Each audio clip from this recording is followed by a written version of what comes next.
Will AI take over our jobs as music producers? Let's get some tips from GPT Beats. To start, I asked for a 10-step recipe on how to make R&B soul beats, and it gave me some general guidelines which were quite good. But I wanted specific steps, which it was also able to provide, so let's see what it came up with. Choose a tempo that suits the mood and style of the beat. R&B soul beats typically range from 60 to 100 BPM. That's a pretty wide range. Let's do 80. Create the chord progression. Start with a simple chord progression using a keyboard or any other instrument. For example, you could use the chords A minor 7, D minor 7, G7, and C major 7. These chords are commonly used in R&B soul music and have a soulful sound. Yes, ma'am.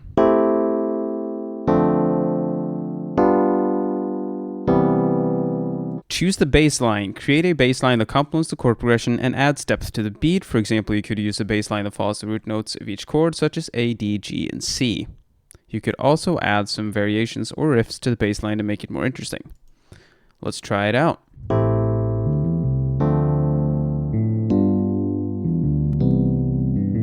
Add the drums. Use the drum kit to create a basic drum pattern. R&B soul beats often feature live drum samples or drum machines. Start with a simple kick and snare pattern and add hi-hats and other percussion elements to create a groove. For example, you could use a 4/4 pattern with the kick on beats 1 and 3 and the snare on beats 2 and 4. With hi-hats playing on all 4 beats. Okay, it did say to add other percussion elements to create a groove, but I'm literally just going to stick with exactly what it tells me. So here's what we got.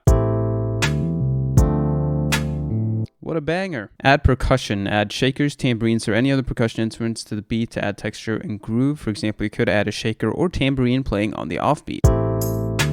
Create the melody. Create a melody using a keyboard or any other instrument. R&B soul melodies are often simple and easy to sing along to. For example, you could create a melody using the notes A, B, C, and E, which all fit within the chords of the progression. Very interesting. So it didn't say what type of sound or rhythm to use, so I guess I have some freedom in this case. I really want to use a G, but computer says no.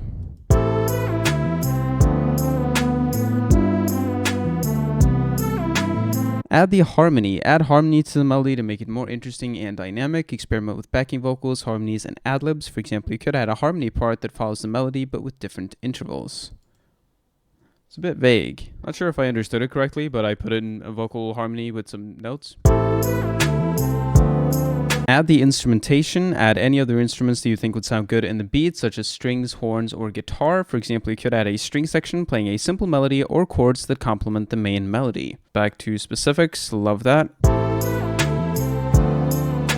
Mix the beat. Adjust the volume levels of each instrument to ensure that they all sit well in the mix. Apply effects such as reverb and delay to add depth and space. For example, you could add a subtle reverb to the drums and a delay to the melody to create a sense of space. So that's going to be how we're going to mix this beat apparently. We're just adding a subtle reverb and a delay and good to go. Final touches. Add any final touches to the beat such as a sample or sound effect to make it unique and stand out. Make sure to listen to the beat in its entirety to make sure it flows well and is complete. For example, you could add a vinyl crackle or tape-us effect to give the beat a vintage feel.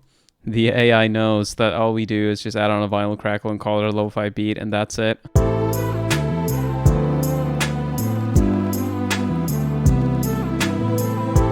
And that is the official Ben Kestock feat ChatGPT beat, all done and dusted. By the way, all of this raw footage took like 2 seconds to edit because of the script. Use my link in the caption if you want to speed up your video editing and support my page.